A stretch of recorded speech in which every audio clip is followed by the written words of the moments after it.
Media. We talk high school football, 4A, 3A, and 2A in Texas. We talk East Texas sports. We talk NFL, guy talk, movie and booze. We also talk wrestling and so much more. So like and subscribe and check us out.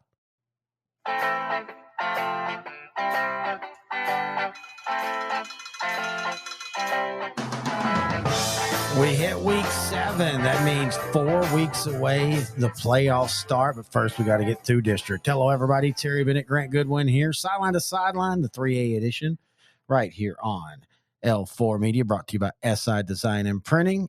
And Mr. Goodwin, we're starting to get into that point of the season where all the games count.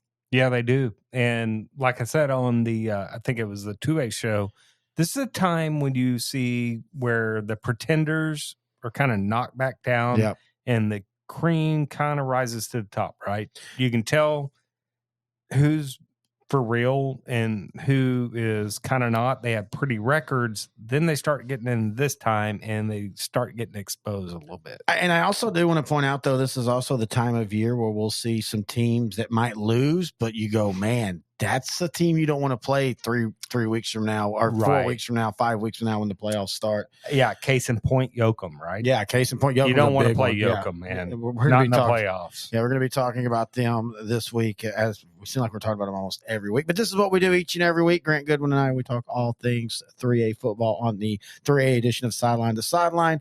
We'll review week 6, we'll preview week 7, and we'll do all that when we come back right here on Sideline to Sideline, the 3A edition. Helmets don't protect every direction of force, and in some sports a helmet just isn't part of the equipment, like basketball or soccer.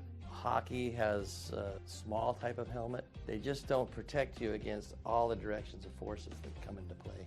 You can get forces on top of your head, on the side, on the back, but under the chin there's nothing to protect that except for a physiologically positioned jaw. Putting your jaw in its physiologic rest position brings the actual jawbone away from the skull, so that when you receive that force from an impact, that force doesn't get translated through the joint into that cradle of the skull, injuring the brain.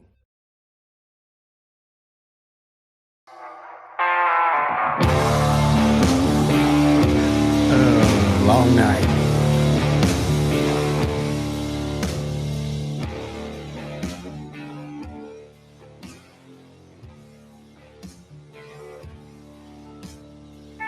Terry Bennett, Grant Goodwin back here, Sideline to Sideline, the Class 3A edition, right here on L4 Media.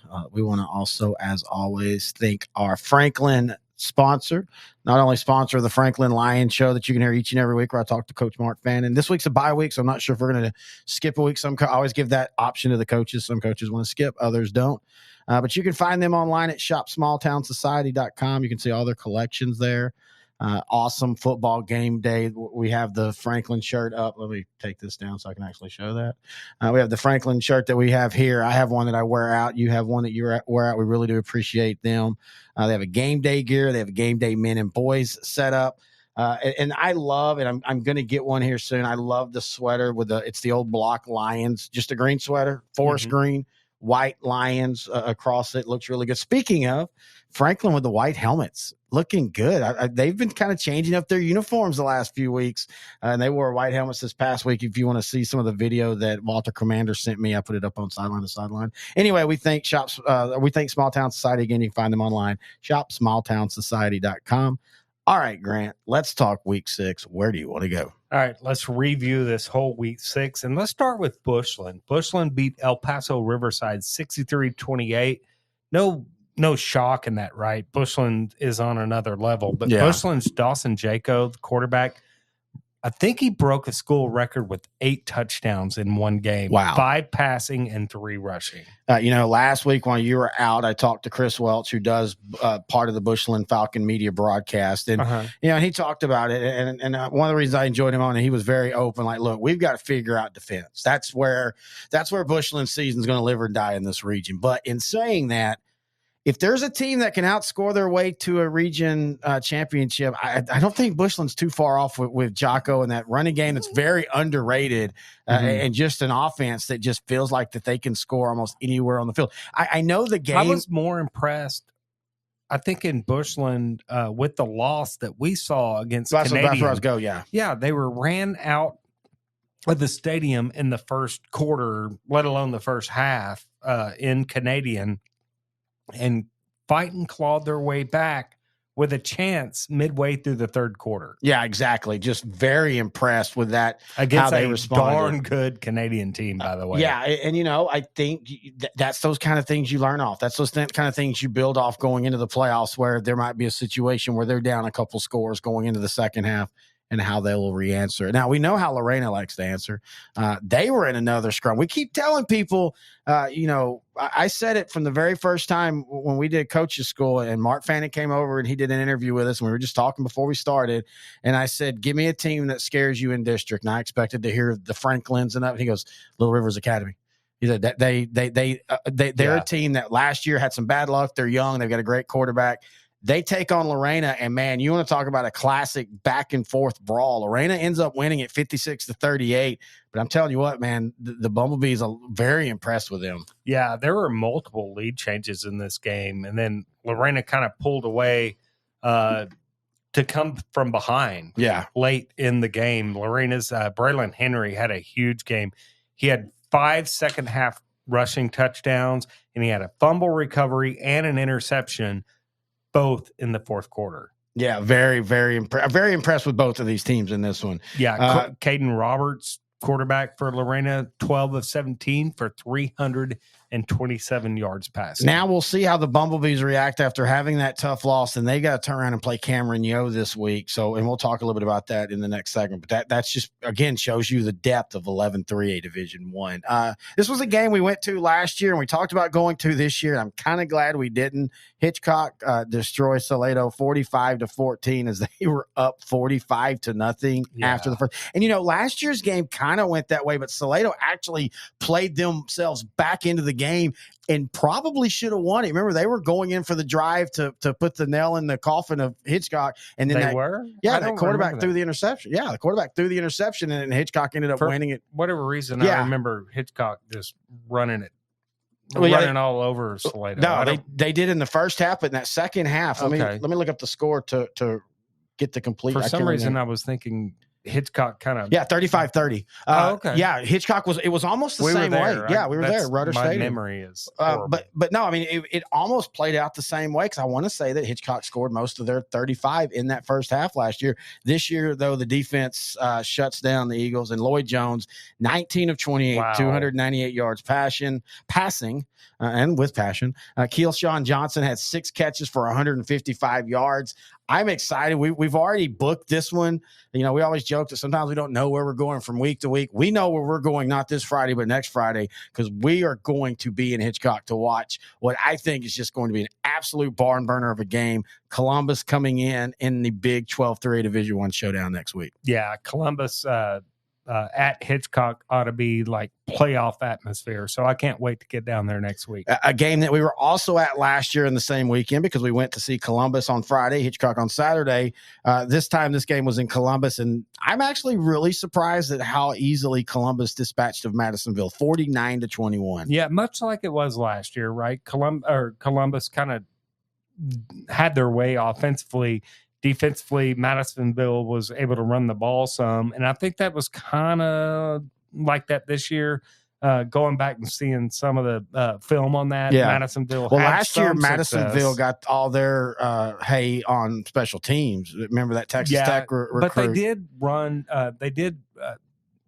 Late in the second quarter, early in the third quarter, they were able to run the football. You're exactly right, and they were able to run the football a little bit on Columbus. But I mean, I don't know how many defenses are going to be able to hold Columbus this year. Yeah, no. And last year, I mean, Schobel and Whitehead. I mean, that's a 1-2 punch right there. That I don't know how you're going to stop that. And last year, it wasn't that Hitchcock really stopped Columbus. They just outscored them in the end, 33-28. Right. I think it's, again, this is 2 weeks away. And speaking of, both of these teams have got a hell of games this week that we're going to be talking about. Yeah. I mean, we kept telling people, man, this district, Division I, this region, Division I, is just a gauntlet. And it started for all these teams. This is where it gets fun. Speaking of Franklin, 25-15 over Rockdale. A little surprised by that. Yeah, Rockdale's a lot better, though, than what a lot of people think. Yeah, I really do. Yeah, you go back and look at what they've done this year. They haven't been impressive, but they've been in these games pretty much, right? Yeah. Except for, I think, Jim Ned beat them pretty bad. Yeah. Well, that was before Britain lost their quarterback. Right? Yeah. In fact, I think that's the game he got hurt in, actually. Yeah. But yeah, stepped on the down box of all things. You look at Rockdale, who's 1-4. They lost to Teague 28-21. We've talked about Teague all year. Mm-hmm. Lost to Taylor, who's been a little bit of a surprise, 39-6. They beat Lexington, and they lost to Jim Ned, and they lost to Franklin. They have basically an elimination game this week against Troy, and that's just to see where this district fills out at the bottom. That's a game you want to pay attention to. I do feel, though, also, and this is just me, and we do a Franklin show. This is something I've never brought up with Fannin. I do feel like the weight of the win streak at times, whether you try to or not, it starts to weigh on the program.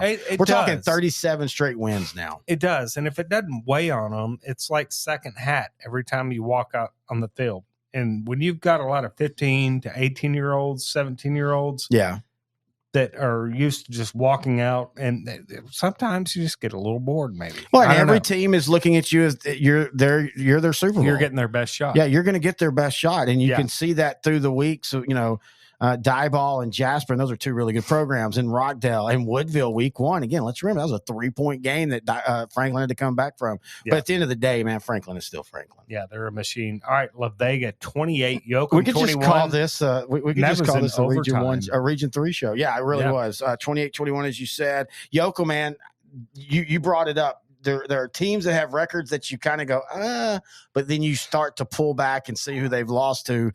They're 4-2 on the year. They beat Yo. They lost to Cuero.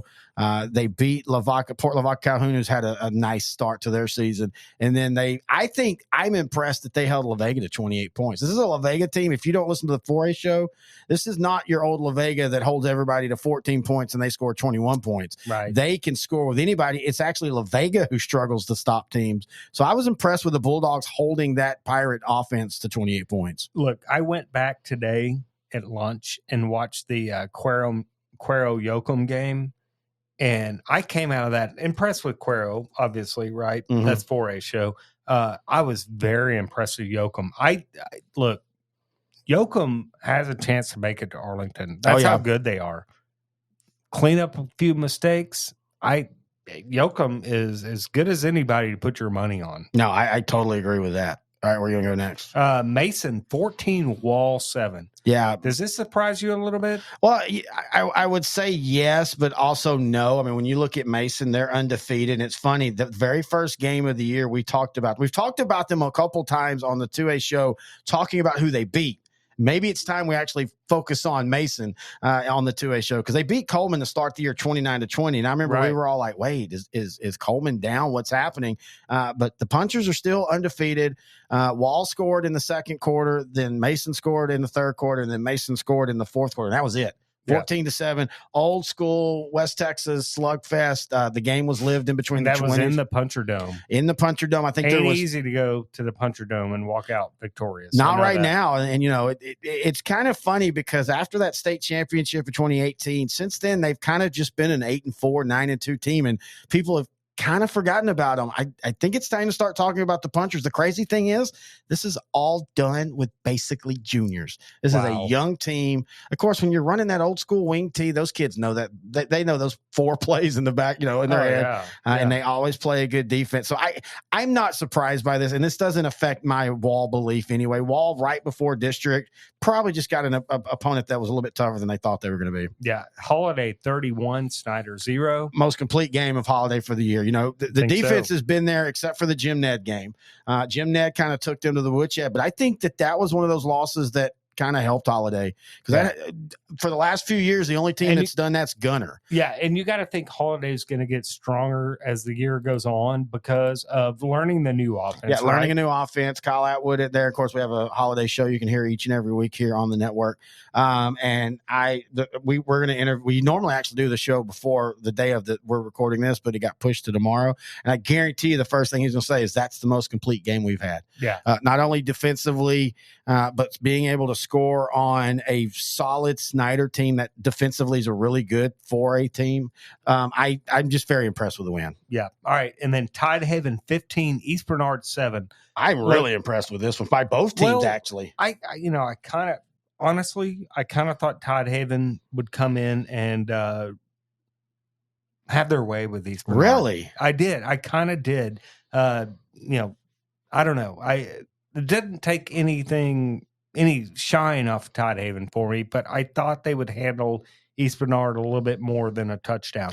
But, Joseph Dodds, quarterback, had 106 yards rushing and on 29 carries, that is running back.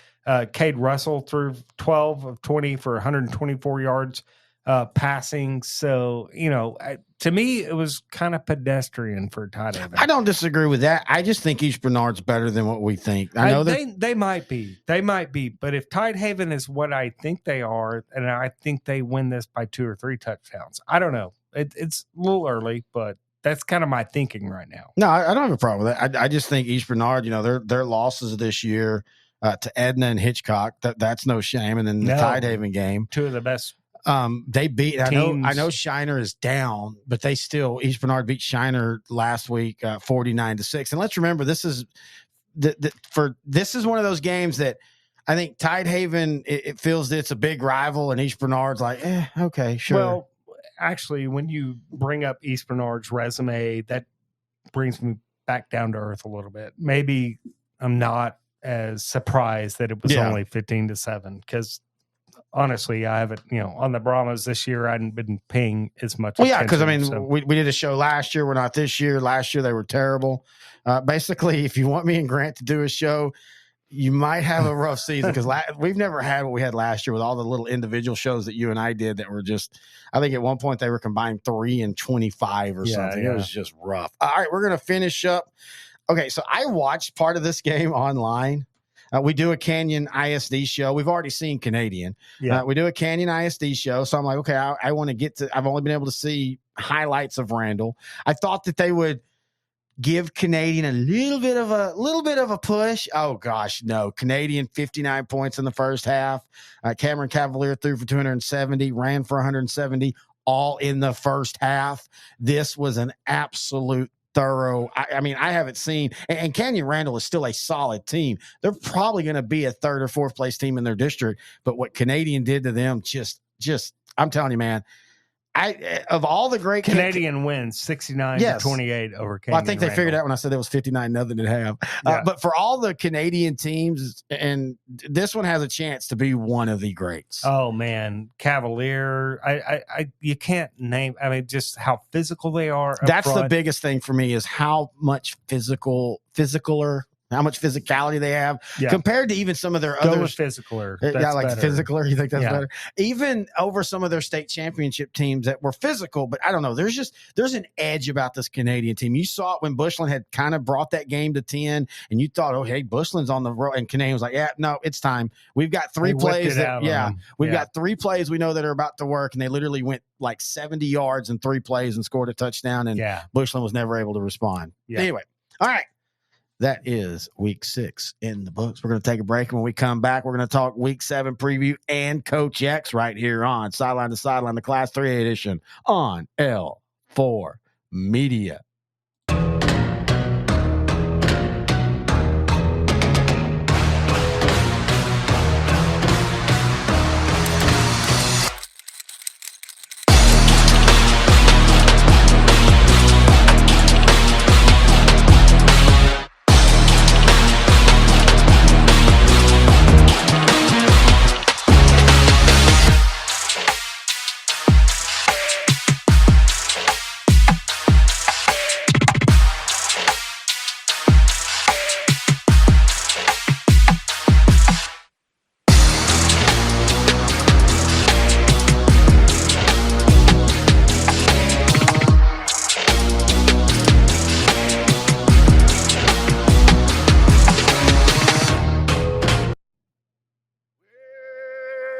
It's a big show. Oh. Terry and Grant Goodwin back here, sideline to sideline, the 3A edition. Thankfully, this is really the last week of the mass buys. You still have some districts that rotate their buys through, but we'll be back to probably a little bit meatier schedule next week. Again, a little bit of a shorter show this week, but we still have some great games. But before we do that, I want to thank Munster Chamber of Commerce. This is now their 4th year that they've advertised their Oktoberfest with us. It's this weekend, October 6th, 7th, and 8th. I'm going on Sunday. You're going on Sunday. You're driving up to Munster, Texas for that. Yeah, you're going to do the wiener dog race. I don't think they're going to let you. That's on Saturday. Oh man, you're trying to repeat your championship. Do the bratwurst contest. Why is it on Saturday too? Yeah, I think so. I think this is we're seeing Grant married and the true leader of the couple making smart decisions going, we'll go, but we'll go on Sunday. Yeah, until I have 19 Oktoberfest beers. Yeah. And then we got to Uber home and leave the truck up there. From Munster to Louisville. Holy crap. How much you want to bet that would cost? Somebody email us, Grant and Terry at s2ssport.com. Just play on your app. Just say Munster to Louisville, Texas, and just tell us what I'm going to say $1,800. What do you think? 1,800. Yeah. What? How much do you think? Way. How much do you think it would be? Like 100. Dude, from studio to your place, I've done that, is almost $70. Okay, where are you getting 70 to 1,800? Munster, it's considered over 2 hours. Oh my God. You're wrong. All right, just somebody check it out and let us know. Okay, so then you tell me a number. Okay, 140. 140. Are you serious? You really think it's only 140? It ain't 1,800. I think it's a lot more. It's closer to 1,800 than it is to 140. Anyway, you can check out Munster Chamber of Commerce at munsterchamber.com. I would do it right now. I'm doing it right now. But then I would actually accidentally not cancel it, and then have somebody trying to pick me up in Munster. Munster at 3 a.m. Like, can what are you doing? Go ahead and bring this back to football? Yeah, go ahead. Go ahead. BS. Yes, go ahead. God, you always want to have Uber talk. Oh yeah, I'm such an Uber talking fan. That's all right, I do. Bushland versus Muleshoe, man. This is a great game. Muleshoe is quietly 6-0. They great quarterback in Nathan Martins, who's thrown for about 1,280 yards so far this year.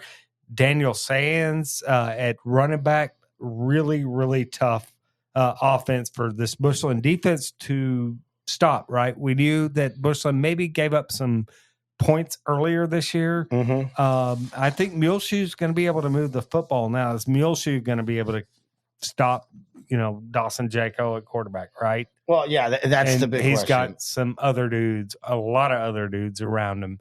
I think they do. I think Bushland wins this game, but I could see it being close and Muleshoe having a shot in this one. Well, and you and I talked. It's in Muleshoe, I believe. And you and I, as I talked about earlier with Chris Welch, he said, look, their biggest issue is playing a team that's just going to play keep away, hold the ball for, 10 minutes of drive. And I think Muleshoe is one of those that definitely could do that. But you know what we forgot? Listen. We didn't forget. I remembered. I didn't say that. What did you find out on Uber? It won't even load up Munster from Louisville. It wasn't $1,180. It won't load it up because it's so far away. I saw $140. There's nothing on there. Look, there's nothing. Wait. You're not even. Oh, like anybody can see that. Oh, we've got conspiracy theorists. They'll be zooming in on that. Oh my God. All right. But anyway, let me go to Coach X and his weekly diatribe. It's a well-deserved week for old Coach X. I had a meeting with Mr. Musk, and it turns out my copyright on the letter X is not valid. Some guy named Ray beat me to it. Hey, for real, can you imagine being the first non-doctor to see an x-ray? Sir, this is what your arm looks like on the inside. Ay, es mío, Santa Maria. That's right. I bet that was such a shock that it would make the person talk a different language.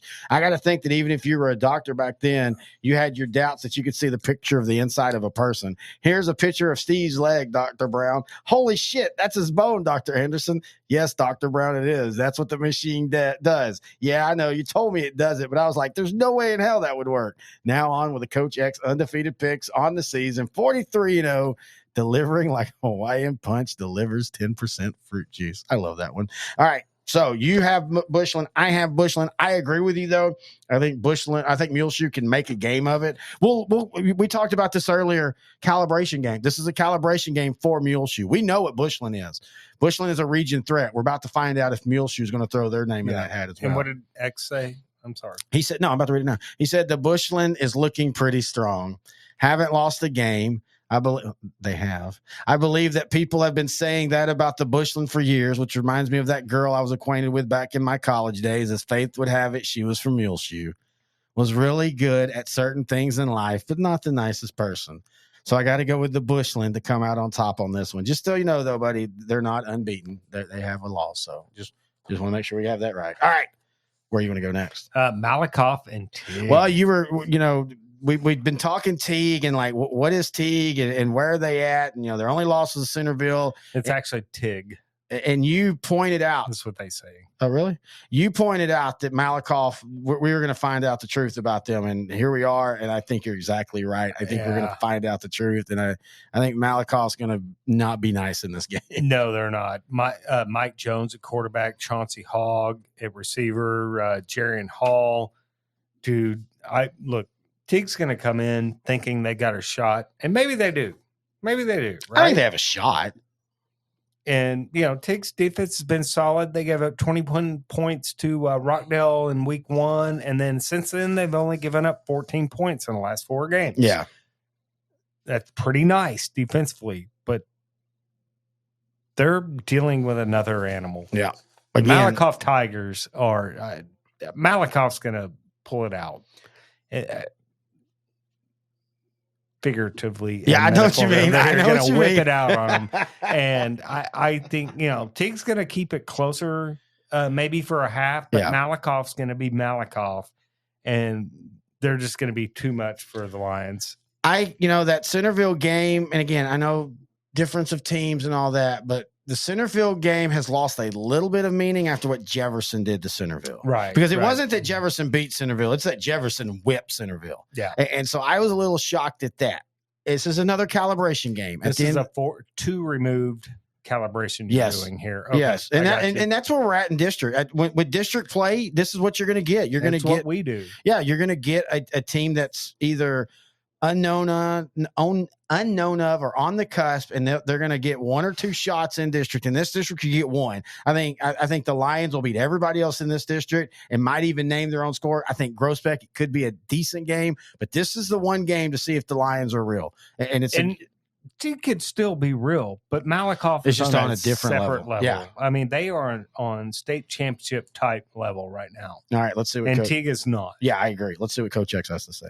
Hey, guys, I don't really like to pick Malakoff because they have that old man cop that hands out tickets like Tic Tacs. Hey, side note, I drove through Huntington this past summer, and Grant, there was a cop sitting there just on the other side of the city limit signs. I told you. Yeah, you weren't making that up. I mean, Huntington's been known for years, 20, 30 years now. Every time. Yep. I threw the X up, and he knew how to keep himself in the car. I don't think that's how what happened. I need to do. He says Tig Tigers are in for a rude awakening. I believe, just like Grant driving through Huntington, it's the Lions, but we all 3 agree that Malakoff wins. All right, let's hit some quick hitters before we finish up. Okay. Yo versus Little River Academy. Give me Academy, but in a close one. Yeah, I was about to say, it is so weird to say this for Little River Academy to be playing Cameron Yo, to call Cameron Yo a trap game for Little Rivers Academy, but I think they are. Well, I like LRA to win this game, but I think this is going to be a shootout back and forth. When you have 2 offenses that are just this potent, it's hard to name a winner by a lot, right? Yeah. And I think Academy's defense has proved to be a little bit better. I think that's the difference. Yeah, but both offenses are just juggernauts. And both of them took Lorena to the mat, and both of them lost at the end, but I think it's going to be a good one. And then Hitchcock versus Yokel. Actually, Cameron and Academy might be the game of the week. It really, well, I mean, again, with that district, every week there's a game of the week, if not 2. Yeah. Just like in this district in 12-3A Division 1, you've got Yoakum versus Hitchcock. For all the talk about us going to see Hitchcock and Columbus, which we're going to go no matter what. Right? Yeah. No matter what happens in this game, we're going next week. But it would not shock me if we're going down and Hitchcock has a loss in district. Who are you picking in this game? I'm going to go Hitchcock. I like Lloyd Jones, but I worry, and you and I have talked about this off the air. I am still worried about Hitchcock's lines in against good opponents. And I think Yoakum is a defense and offensive line that can push Hitchcock around. And if that happens, all bets are off. But I still like the Bulldogs of Hitchcock's offense to just be a little bit more. The Yoakum Bulldogs will win this football game. Wow. Wow. Sorry, I'm just coughing there. Yes, That's okay. Yoakum is going to I moved the light. That's Didn't okay. mean to. Yeah, Yoakum's going to win this football game. I am super impressed with what I've seen on Yoakum on film so far. Yoakum will win this game. Take a little bit of shine off of the Hitchcock-Columbus game next week. Not for me. But If that happens, not for me. I say that. Because, hey, guess but it what? Probably won't. Columbus could have a loss as well. They have Hallettsville this week. Yeah. And I think Columbus will beat Hallettsville. Uh-huh. Hallettsville's 5-1, right? Their only loss was the San Antonio Piper, like 57-28. Yeah. Columbus 6-0, but Adam Scholl and Tavon Whitehead just too much for this Hallettsville defense, I think. So I think Yoakum beats Hitchcock. Hitchcock has the loss, comes in with one loss against Columbus. But it doesn't take the shine off of it for me. No, not at all. All Okay. right, let's see what Coach X has to say about Hallettsville versus Columbus. I don't like to pick against the Explorers so close to their day, so I won't. The Fighting Chris look like they're primed to make It's Indigenous Peoples Day now. make a sail through the playoffs, navigating Region 3 like a man traveling across the Atlantic. Shout out to Jonathan Brooks this past week. Dude was a beast for Texas. Though he'll be a beast against this Oklahoma defense too. Oklahoma defensive line too. But because I don't think they're any different than the Kansas defense. No, I don't either. They just haven't played a tough offense yet. But the Columbus quarterback is about to put one on himself Friday night. So we all three believe Columbus. And then we'll finish with Bells versus Gunter. Now, I'll tell you this. Before I saw Gunter, I kind of thought in my mind, hey, I know Bells was losing the last Baker brother, but, they had a lot coming back on their offensive line. They have a really good offensive line. And, this might be the year they catch Gunter. No. Yeah. Because you know what, folks? I until they get beat, and they might not, and it might be even if they get beat by Canadian, this Gunter team right now is better than last year's Gunter team, period. Oh, yeah. It's not even close, in my opinion. Absolutely better. Heads and shoulders better offensively, right? Yeah. I mean, and even defensively, on the year, let's talk about that. They've given up 7, 24, 0, 12 to Brock, and then 7 to Gladewater. They haven't even been threatened. The 35-12, again, no offense to Brock, that score is not indicative of how much Gunter whipped Brock up and down the field that game. Yeah. And look how Brock has responded by scoring 175 in 2 games since then. I mean, this wasn't, it's the haves and haves. Yes, but Gunter just shows that they're just on another level. And if they stay healthy, I think Bells will do what they always try to do and play keep away with their slot T. And I think Gunter, I think Bells can score some, and I think it'll be close-ish early, but I don't think it's close just long. I think Gunter wins by 3 touchdowns. If it's close at all. Like, I like Bells this year. Yeah, it's not a knock on Bells at all. I think they're going to be playing 4 rounds deep, 3 rounds deep again. It's just that Gunter and Canadian are on a different level, as is like Malakoff. There's 3 teams out there, and maybe Columbus, and but we're talking the top end of the bracket right now. Gunter and Canadian are on Division 2, just a different level. Now, when you start talking about Columbus and all those guys, Division 1, Division 1, they're. I would like Gunter in Division 1 for a lot of rounds too. I don't know if they'd win it all, but I think they would be competitive. Well, they might win it all too. That's how good they are, man. Yeah, they're old school. Kick your ass with a little quarterback that can scoot. Yep. All right. That's going to do it for Week 7, Class 3A. Again, we'll be back next week, probably with a meteor schedule. All the buys will be out of the system outside of the district buys. But as always, you can find us on Facebook, Sideline to Sideline, on Twitter, at Grant and Terry. Email us, grantandterry@s2ssport.com for any questions, thoughts, or comments. Until Week 8, he's Grant, I'm Terry. This has been Sideline to Sideline, the 3A edition, brought to you by SI Design and Printing. Power Plus Mouthguard, Small Town Society, and Munster Chamber of Commerce on L4. When it gets hot and heavy, oh, we ride. Pedal to the floor, boy, she begging for more, sipping on apple pie, moonshine. And I'll be gone by the morning.